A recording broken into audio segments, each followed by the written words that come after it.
त्यानंतर मोठा वाद झाला, त्यांचं तोडफोड झाली, त्यानंतर गुन्हे सुद्धा दाखल झालेले आहेत. कसं बघायचं? नाही, एक प्रश्न असा आहे की मला वाईट ह्या गोष्टीचं वाटतं एकनाथ शिंदेबद्दल की त्यांच्याच काल कार्यकर्त्यांनी ठरवून दिलं की गद्दार आणि चोर म्हणजे एकनाथ शिंदेच. कारण काल तसं पाहिलं तर कुणाल कामरानी नाव कोणाचंही घेतलं नव्हतं, मिरची लागायचं काही कारण नव्हतं. पण हे जे कार्यकर्त्यांनी त्यांच्या टोळीने ठरवलं की अरे आपला बॉस गद्दार आहे, आपला बॉस चोर आहे, हे म्हणजे काय आता त्यांच्याबद्दल विचार करायचा मला माहित नाही. दुसरं म्हणजे एकनाथ शिंदेचेच एक खासदार त्यांना साप म्हणून सांगतात, सापासारखं फणा काढतील, तुलना सापाबरोबर केली. एवढी नाचक्की मला वाटतं कधी झाली नव्हती याच्या आधी, ती झालेली आहे. पण महत्वाची गोष्ट हीच आहे की आज परत एकदा मी प्रश्न विचारेन की ज्या महाराष्ट्रात नागपूरसारखी दंगल घडवण्याचा प्रयत्न झाला, ज्या मुंबईमध्ये आपण पाहतोय काल एका शो जिथे चालतात, वेगवेगळे कॉमेडी शो चालतात, गाण्याचे कार्यक्रम चालतात, तिथे तोडफोड झाली. या महाराष्ट्रात पर्यटक आणि गुंतवणूकदार येतील का, हा विचार आपण करणं गरजेचं आहे. जे मी गेले पूर्ण आठवडा बोलत आहे की एकनाथ शिंदे आणि त्यांची डीप स्टेट कुठे ना कुठेतरी मुख्यमंत्र्यांना अंडरमाइन करण्याचा प्रयत्न करते. मग हाऊसमध्ये पण त्यांच्यानंतर बोलून पेटवापेटवीचा विषय असेल किंवा दंगल घडवण्याचा विषय असेल किंवा कुठची तरी अशी भलतेसलते विषय. आता आपण पहा ना, गेल्या 2 महिन्यातच मोदी साहेबांनी कॉन्सर्ट इकॉनॉमीबद्दल चर्चा केली होती. अशी काल स्टेज वगैरे तोडल्यानंतर कॉन्सर्ट इकॉनॉमी आपल्या देशात येणार आहे का? मागच्याच आठवड्यात प्रधानमंत्री मोदी साहेबांनी एका 3 तासाच्या पॉडकास्टमध्ये सांगितलं होतं की लोकशाहीत टीका टिप्पणी ही गरजेची असते, क्रिटिसिझम इज इसेन्शियल. हे त्या विचारानं धरून चालणारे एकनाथ शिंदे आहेत का? आपल्याला आठवत असेल भुजबळ साहेबांवर कारवाई पवार साहेबांनी केली होती जेव्हा अशीच तोडफोड खूप आधी झाली होती. अशी कारवाई मुख्यमंत्री करणार का? कारण मुख्यमंत्री कदाचित प्रयत्न करत असतील की गुंतवणूक महाराष्ट्रात यावी, मुंबईत यावी.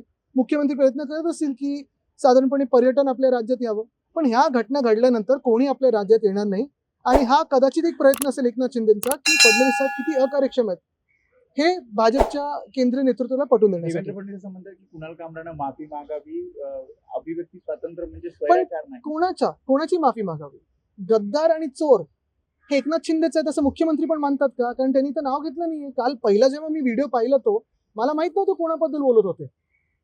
आणि दुसरी गोष्ट म्हणजे ही शिंदेची जी चिंदी चोर आहेत ते सगळे कोरटकरच्या घरी किंवा सोलापूरकरच्या घरी किंवा कोश्यारी साहेबांच्या घरी आपल्या महापुरुषांचा अपमान केल्यानंतर अशी आंदोलनं करतील का?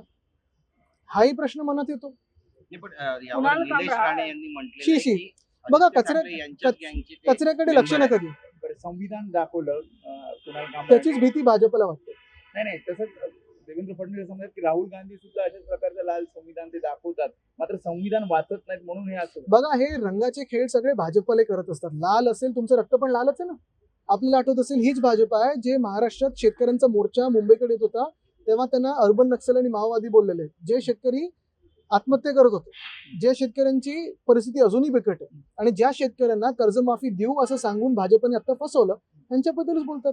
3 जानेवारीला हा कार्यक्रम 3 जानेवारीला शूट झाला होता. ते महाराष्ट्राच्या बाहेर पळून गेलेत अशा पद्धतीचा अशी अनेक लोक जर अशी परिस्थिती राहिली तर जे कॉन्सर्ट करतील, जे कॉमेडियन्स आहेत किंवा तुम्ही पत्रकार म्हणून पण विषय मांडत असतात, उद्या तुमच्याकडे असे हमले होतील. मुख्यमंत्र्यांची जबाबदारी आहे की ह्या अंडरमाइन करण्याच्या प्रोसेसला बळी न पडता त्यांनी त्यांचं वर्चस्व काय, त्यांचा धाक काय हा दाखवून द्यावा. 3 जानेवारीला आणि नाहीतर ही अशी आंदोलनं मग कोणी कोणाच्या विरुद्ध बोललं तर मग मुख्यमंत्र्यांनी कारवाई नाही करणार असं मुख्यमंत्र्यांनी सांगून द्यावं. 3 जानेवारीला हा कार्यक्रम शूट झाला होता, मात्र जे महत्वाचे विषय ते बाजूला ठेवण्यासाठी खास नाही महाविकास काल आघाडी किंवा मग आपला पक्ष यामध्ये आहे असं शिंदेचे काल मिरची त्यांची शिवसेना नाहीये. चोरांचं काही घेतलं तर चोराचं होत नाही, पण त्यांना मिरची का लागली काल हा प्रश्न आहे ना. मिरची का लागावी? गद्दार आणि चोर तेच आहेत का? त्यांना काय मनात लागलं असेल काल की गद्दार आणि चोर? बरं, काल त्यांचा दुसरा व्हिडिओ आलाय की त्यांचा पुण्यात ताफा जात असताना एका अँब्युलन्सला खूप वेळ थांबून ठेवलं होतं. हे असे एकनाथ शिंदे आहेत.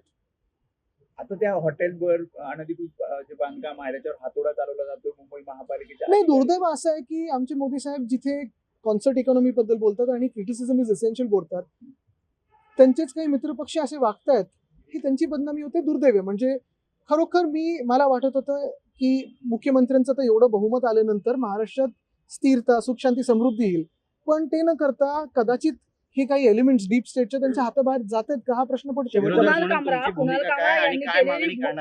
बघा, माझी भूमिका स्पष्ट आहे की दोन्ही बाजूनी जर कोणाच्या काही मनाला लागलं असेल तर कारवाई होऊ शकते, पोलिसांची कारवाई होऊ शकते, लिगल कारवाई होऊ शकते.